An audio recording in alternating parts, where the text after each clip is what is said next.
കണ്ണൂരിൽ വനമന്ത്രി എ.കെ. ശശീന്ദ്രന് നേരെ കരിങ്കൊടി പ്രതിഷേധമുണ്ടായിരിക്കുന്നു. പാനൂർ മൊകേരിയിൽ വെച്ചാണ് യൂത്ത് കോൺഗ്രസ് പ്രവർത്തകർ കരിങ്കൊടി കാണിച്ചത്. വന്യജീവി ആക്രമണങ്ങളിൽ സർക്കാർ ഇടപെടുന്നില്ലെന്ന് ആരോപിച്ചായിരുന്നു പ്രതിഷേധം.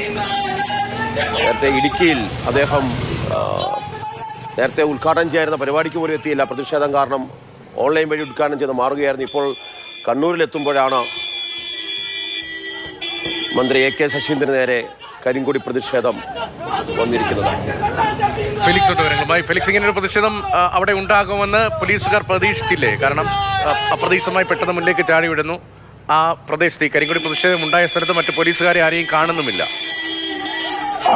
തീർച്ചയായിട്ടും പോലീസിന് അത്തരമൊരു അറിവുണ്ടായിരുന്നില്ല എന്ന് വേണം നമുക്ക് മനസ്സിലാക്കാൻ. ഈ കോഴിക്കോട് നിന്നും കൂത്തുപറമ്പിലെ പരിപാടിയിൽ പങ്കെടുക്കാനായാണ് മന്ത്രി എ.കെ. ശശീന്ദ്രൻ വന്നത്. ആ സമയത്താണ് പാനൂർ മൊകേരിയിൽ വെച്ച് യൂത്ത് കോൺഗ്രസ് പ്രവർത്തകർ കരിങ്കൊടി കാട്ടിയത്. അതായത് പ്രധാനപ്പെട്ട ഒരു കാര്യം, ഇത്രയധികം കാട്ടാന ആക്രമണങ്ങൾ ഉണ്ടാകുകയും അതിൽ മരണം സംഭവിക്കുകയും ചെയ്തിട്ടും ഒരു ശാശ്വത പരിഹാരത്തിനുള്ള ഇടപെടൽ വനം വകുപ്പിന്റെ ഭാഗത്തും ഉണ്ടാകും. ഒപ്പം തന്നെ വനം മന്ത്രി രാജിവെക്കണമെന്ന് ആവശ്യപ്പെട്ടുകൊണ്ടാണ് യൂത്ത് കോൺഗ്രസ് പ്രവർത്തകർ പ്രതിഷേധിച്ചത്. യൂത്ത് കോൺഗ്രസിന്റെ സംസ്ഥാന സെക്രട്ടറി റോബർട്ട് വെള്ളാമള്ളി, ഒപ്പം നിമിഷ വിപിൻദാസ്, MC അതുൽ, VP രാഹുൽ എന്നിവരുടെ നേതൃത്വത്തിലായിരുന്നു പ്രതിഷേധം. ഏതായാലും പൈലറ്റ് വാഹനം മാത്രമാണ് ഉണ്ടായിരുന്നത്. ആ സമയത്ത് മറ്റ് പോലീസുകാർ അവരെ തടയാനോ ഈ പ്രതിഷേധക്കാരെ മാറ്റാനോ ഒന്നും തന്നെ ഉണ്ടായിരുന്നില്ല. ഏതായാലും പ്രതിഷേധത്തിന് പിന്നാലെ മന്ത്രി പരിപാടിയിൽ പങ്കെടുക്കാനായി കൂത്തുപറമ്പിൽ പോയി.